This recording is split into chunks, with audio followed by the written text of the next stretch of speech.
Hey, I'm JW Oliver, and I have a exciting person, my favorite in the industry, downtown Jackie Brown. How are you, Jackie? I am fabulous and so excited to be here. Grateful that you reached out and were like, hey, let's chat a minute because I always enjoy talking to you. Yeah, well, we've always had fun at the events, right? We just talked about that a little bit before we recorded that it's nice to go to these events and develop friendships, invest in people, and engage with them, and not have to say, "Hey, how many will you want to buy today?" Gets kind of old. So you and I always do that, right? We laugh, we cut up, kid with each other a little bit, and I think it makes a great friendship and great working relationship too. No doubt. So, Jackie, you are the head honcho for human resources for Community Dental Partners, and I love your background. Elevate, collaborate, and serve. Tell us about. We try to talk about hard stuff here, and whether it's physical or whether it's emotional or whether it's mental, and things we do in our lives. Going through family stuff or work stuff, and you've got a difficult task. Y'all are a large organization with a lot of people. Tell me the challenges, especially recently, let's say post COVID, if you will, of what are those challenges people face in the talent acquisition slash recruiting slash human resources world? Well, number one, you said we only had 20 minutes. And so I don't know that I can answer that question. But in the time that we have, however, we do know that talent acquisition is definitely a challenge. I think we've all been just struggling. COVID came along, the great resignation, people vying for just how much I'm going to pay them. We lost a ton of people to not just other dental offices, but we lost people out of the dental industry by the thousands, like people just leaving the dental industry and going to something completely different. Well, And so we have felt a lot of pains from that. People will go down the street and work at Chick-fil-A. They'll go down the street and work at Buc-ee's. I don't know if everybody knows what Buc-ee's is, but it's the ultimate gas station. And they offer some really great benefits and some great compensation packages. And we've just seen the dental industry has taken a hit. And we definitely have felt that here at Community Dental Partners for sure. well, and I think there's a lot of conversation too about how you do lose to Bucky's. And by the way, I got great barbecue at Bucky's. I like their barbecue sandwiches. But they've got that you're losing people for, hey, they get 25 cents more an hour or a dollar or 50 cents, and then there's those benefits or maybe some extra days off. But you definitely can speak to this better than I. But when you look at why people are dissatisfied with their jobs, the number one reason is never money, right? Yeah. It's usually in that top couple. But what experience did people talk about culture, that's kind of that hot keyword, and culture has to be good. And then people talk about feeling appreciated, which I've always believed and read that's one of the most important as well. How do you see those rank within your organization, or how do you try to promote that? So for sure for me, and that's why I joined Community Dental Partners was because of the culture. I mean, in HR, I can go and find a job. There's a ton of jobs out there, but truly you're right. People usually don't leave jobs. They usually leave people. And that Yeah. means that they normally feel like they're not appreciated. As human beings, we want to be seen and heard. That is very important to just the innate person, just being a human. We want to be seen and heard. And so culture is huge for me. And culture is, our 9 pillars here at Community Dental Partners is very important to us. We show up with our 9 pillars when we're talking, how we write people up when we're coaching them. We use our 9 pillars. We support everything that we talk about. Like when we're recruiting, we bring a lot of 9 pillars with us when we're having those conversations because you're right. Customers, very, very, that customer service, but that internal relationship, like I will work really, really hard. I can go long and hard and fast when I know I've got really good people around me that care. When you start to feel like things are getting a little wonky, people don't really care, people are backstabbing each other, there's a lot of gossip going around, that is just not a healthy environment at all. And we know that as the economy has gotten a little wonky and the price of everything is going up, people are starting to feel the effects in their pocketbook.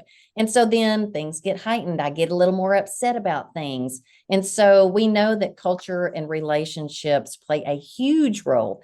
And I would say that that's number one in a lot of research that I look at. Again, I'm going to go back to people leave, people, not jobs. And so when they don't have support, when they don't feel appreciated, we lean on our top two as humility and gratitude. Those are the top two pillars for us. And so I think you have done a really good job as far as anyone that I deal with your group. You can tell that you have hired people that have those same qualities. I know that we have a lot of employees that work for your organization that we contract with you for. Same kind of thing. When we have conversations, when we're hiring people, whether it's through contractor or just hiring them off the street kind of thing, we always ask questions around our 9 pillars because we want to make sure that we're hiring people that fit the culture because it definitely can affect your turnover. Yeah, I think look, a lot of people talk about culture, they talk about their mission statement, they talk about their values, but they don't integrate them, right? I mean, it becomes a placard on the wall. Right. And I think that is where you really see the degradation in being able to live those out. We've got some little acronyms we do, that we can talk about ours, so we can talk about them within our context of our organization. But you're right. It's one thing to have visions and values and cultures and mission statements, but I'll speak this is interesting about CDP, Community Dental Partners, is that even in our office, and y'all have been a client for Support DDS for 4 years or so, and we even have an area we've repainted, and it's got Community Dental Partners on the wall, but every one of those team members has a little laminated placard with those 9 core values and those 9 pillars, as you call them. And I think that's important because, again, it's not something at a corporate level that you click on a website and say, oh, yeah, we believe in, hang on, I forgot what all of them were, but just a minute. Yeah. Oh, yeah, humility. You brought that up too. I think that was interesting. I've noticed that, and I've had to change the way I approach that. Too often we meet, especially a team member, right? Somebody who maybe works for us or down the line. And I used to try to talk about myself. Oh, I did this and I've done this and I've got this. But in the end, really people want to tell you about themselves, right? You engage them and they usually want to unload on you or tell you about themselves. And I think as a leader, it's something that you learn is just to listen, right? And try to listen and engage and give that person. And those are the little bitty things that will add the value to the culture. And I'm sure you've experienced the same. Truly, truly. And honestly, this was one of the conversations we had today in our leadership meeting was just around the 9 pillars and everything that we do. And so we were working on a new 90-day conversation, like a one-on-one. So every 90 days, we want to have a one-on-one with each individual, every level, every person in the organization.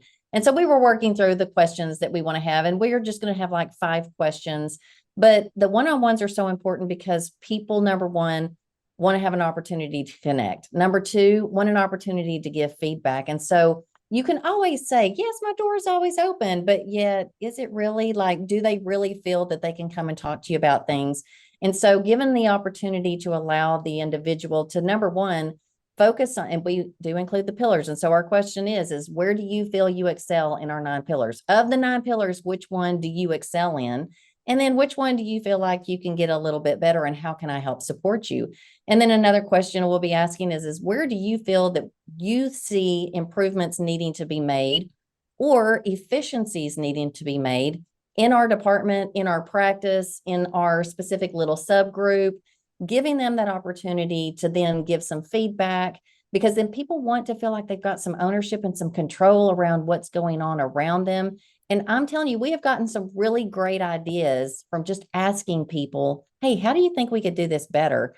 And so that's where our humility pillar comes in, is number one, giving feedback and accepting feedback is huge for us because there's always room for improvement, but you do it in a manner that people feel that you really care about them and that you're not judging them. You're not going to talk down to them. Even when you have to give bad news, we just were having that conversation today that when you give bad news, you still need to show up with individual compassion, because there's always a person at the other end of whatever the conversation is that you're having.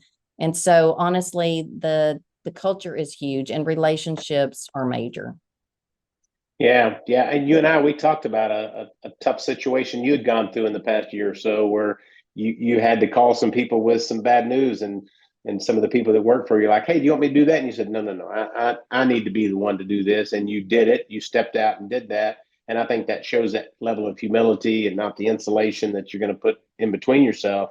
You know, you said something that was interesting about one-on-ones and saying, oh, my door is always open. But just because your door is always open doesn't mean that person's ever going to walk through it, because most people don't feel comfortable doing that, right? And I think Exactly. it's also important to remember the setting. If you bring them into some big ivory tower corporate office, and they feel really really out of place. But I do this a lot when we go to Harari. There's a gentleman there. His name's Tinashe, and it's funny. He's worked for us for over 5 years, and he literally is in part of our cleaning detail. He's in charge of what we call office appeal, and he's been there a long time. So I was like, hey, I should grab lunch with Tinashe, and so just taking time to spend, even if it's 10 minutes, right? And out of that comfort setting into an area, and just to be able to say, hey, we really appreciate you. You don't know how much we appreciate what you do here. You're important. And you can just see people just beam and glow from that little bit of interaction. So I think you have to take more than initiative than just saying, my office is always open, or schedule an appointment with me. Reach out and schedule an appointment with that person as well. Yes. Yes. Yeah, so that's interesting. It's more than just about that foreseen culture and how that works. Well, another hard thing for you is, we call it, when we look at remote teams, you've got onshore, nearshore, and offshore. We always say onshore would be people who work from home, like you. You work from your you wake up about 10:30 in the morning, get out of You bed, know it. work from your kitchen till about 11:30, and then you're done. So you're a remote worker. No, I'm kidding. I'm just kidding. I know Jackie works harder than that. But people who are even working from their home for CDP, that's a remote worker. And then we have what we call our near shore, which is like our Costa Rica office for Spanish speakers. And then obviously our offshore is in Zimbabwe. How is that you're able to manage really, really what I call a hybrid workforce now? And you've got a hybrid group of people working in three various locations.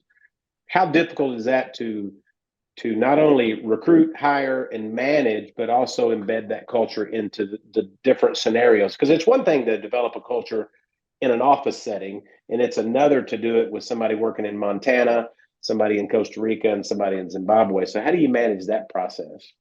No doubt COVID has blown the doors open. We were already doing it prior to COVID, but definitely COVID has knocked the doors down when it comes to that.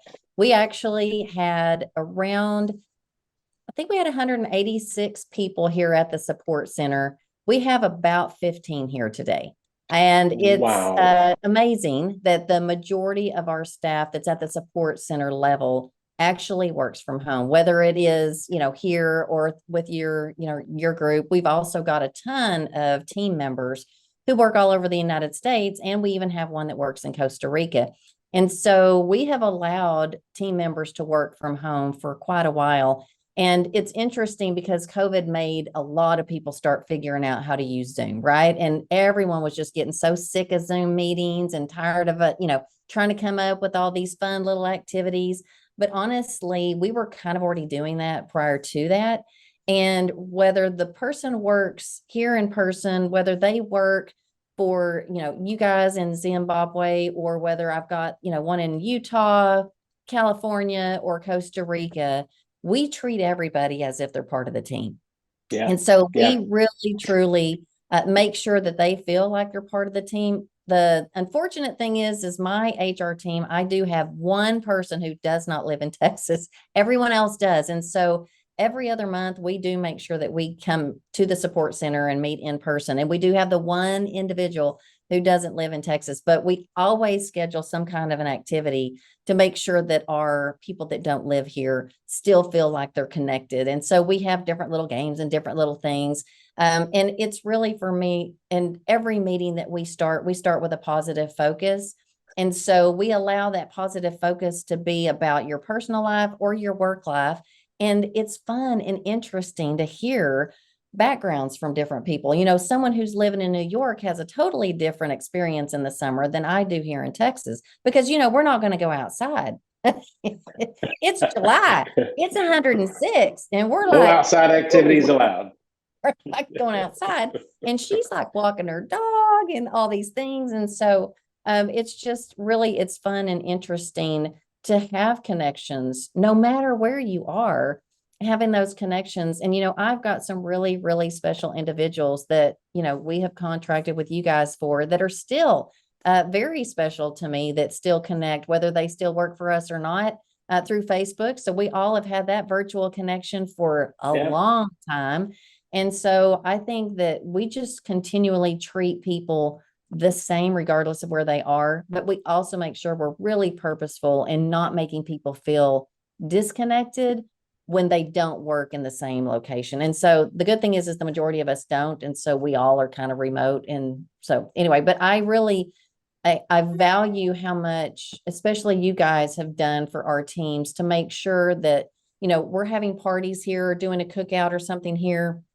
And then we also make sure that our Zim staff do the same thing. We care about giving back. And so I know that they'll do different little, things where they're giving back food to somebody, or they're doing some kind of supply drive for kids or something like that. And so I just love the fact that we do those connections, and you don't really notice, or you don't really know how far away they live, because they feel like they're right here because of those connections that we make sure we make. Again, it's the relationship and knowing them as a person and not just another employee.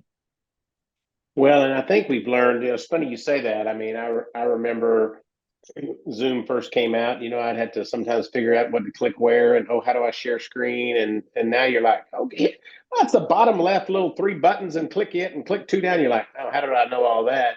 But it has brought us into a understanding that you can be efficient working remotely or working from home. But interesting you brought that up, because we've actually come up with a number of ways that people can help integrate them into their team. And I've brought this up to people, like, you can have a virtual coffee. Say, hey, would you like to have coffee at 3:00 on Wednesday? I'd love to just visit with you for 10 minutes. Or like, yeah, I think I'll actually get a cup of coffee, and I think I'll actually do this. Doing the hybrid lunches together, which you talked about. Hey, we're bringing in lunch on Wednesday. We're going to buy you guys lunch as well. Do that. We've got dental offices that bring them into their weekly huddle meetings, and they make them part of the team. They Zoom them in. So there's all kinds of ways you can swag. People, they love swag, right? We say that all the time. Like, man, if you can send them a T-shirt or a hat or a mug, whatever to drink out of it, you'll see them all the time going, oh yeah, I got my CDP mug. So there are ways, and that's whether it's near shore, offshore, just remote in the U.S. or what, you make them feel part of that group and not something out there. So there's all kinds of ways to really bring that team into that cohesiveness. So, hey, Jackie, I don't want to take up a ton of your time. I just think it's interesting what you're doing, and how you've managed that, because we never hear of any. We've got, you definitely, I'm sitting here thinking that I don't want to speak incorrectly, but I believe your team has probably one of the lowest, if not the lowest, turnover rates of our 300 plus clients that we have, of actually staying with you. And I think no doubt that's because of the 9 pillars, the culture, and being inclusive of the organization. And so I think that's really a tribute to what y'all been able to do there as well. Thank you. Yes, we truly do. We value people as people, and truly, that Norma earlier, and I know she has a ton of people that work in Zimbabwe, and that was one of the things we were talking about is making them feel connected, always checking in with them. We just care about people, and we know that you guys do too. So I appreciate you having the conversation with me. This, it's the thing is we can have a lot of conversations about work and KPIs and all those things. But honestly, if you're not really purposely taking care of people as people and growing relationships, you're going to continue to just watch that turnover just continue. And so honestly, appreciate that you feel that this is important because it is to me. And I appreciate all the conversations that we've had about it. Yeah, no doubt. I mean, you're right. You get tired of hearing about ROI, KPI, EBITDA, and every other term. You're like, what about, can we just do some virtual coffee or maybe grab some pizza or do something as a Yes. team? And I think that makes a lot of difference. Okay, so 3 quick questions.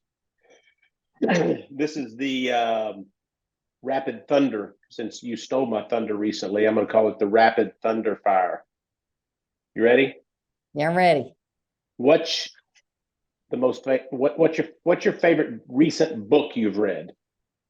Recent book I've read.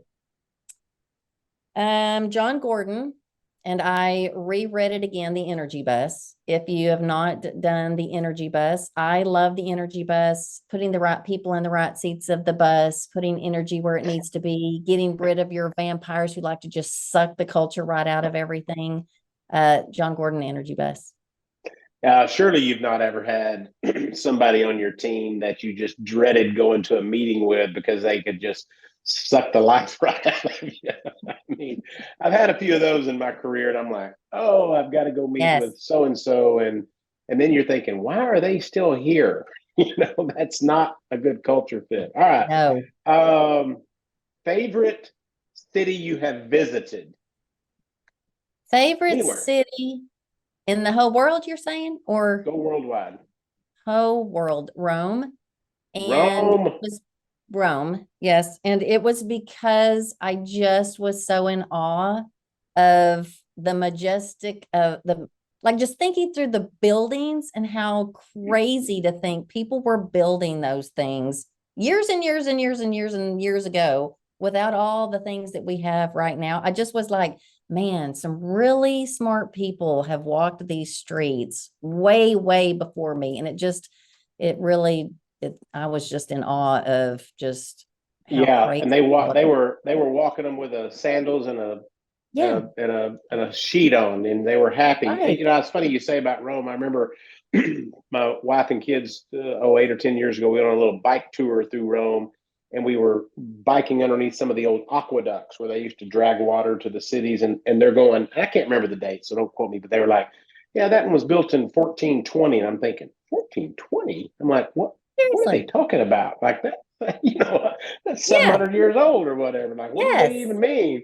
So yeah, and my favorite city, I'll have to say, to make it too long, is Florence, Italy. So I love Rome, great stuff, a ton of stuff. But I remember I had this memory of sitting in Florence, and we were sitting out having a glass of wine and eating a hamburger with, it was actually my mom, my sister, my wife, and I'm in this big plaza, and I'm looking over there, and there's Michelangelo's David statue or the replica of it out front in the plaza, and I'm just sitting there with sunglasses on, thinking, oh, I could do this every day. Like literally people watching. So yeah, we've got the same affinity towards to Italy as well. And the last one, what is the one place that you haven't visited that's at the top of your list? I want to go to Australia at some point. I have Ooh, not been to Australia, and that is on my list. interesting. My 30th anniversary is next year, and I've told my wife it might be we need to go to New Zealand and Australia, and because I've not been, and I hear amazing things about that as well. Yes. Well, I hope you get to go. Congratulations on 30 years next year. That's exciting. Almost there. Yeah, you've been married 30 as well, right? Been married 30, yes. Pat, you've passed 30? Yes, November was 30. Congratulations. Yeah. Well, look, if we want to talk about doing hard stuff, it Seriously. is staying married when you don't like your spouse anymore, but you love them. Right. And so I think as you get a little older, and we're about the same vintage or near it, that you're kind of always going, look, I'm not trading mine in for any reason in the world. but you can, it's sad to think that people can't make it to 30 years or 40 years or 50 years because, there's something they don't like about their spouse. And I'm like, well, you just need to get over that, because I still can't stand the way my wife actually sent me a little meme, a little cartoon the other day. It says, I think I posted on Facebook because she drives me crazy how she loads the dishwasher. And I said, so she found this little thing on Twitter or something that said,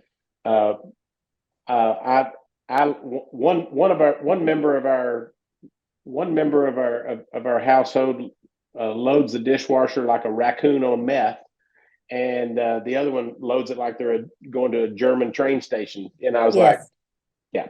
yeah. So, but that's a pretty small thing to be worried about. So, right, we're not going to put a lot of effort into that. Well, Jackie, thank you. I'll see you in Australia next year. We're going to be there, and I Yes. appreciate y'all's, not only your business, but more importantly, I appreciate your friendship, and because you invest the time when we see each other to talk, and even we've gone out with group dinners and have fun. So thank you for that, and God bless, and have an amazing rest of your week. You as well, my friend. Thank you so much for having me here today. Thanks, Jackie. Have a great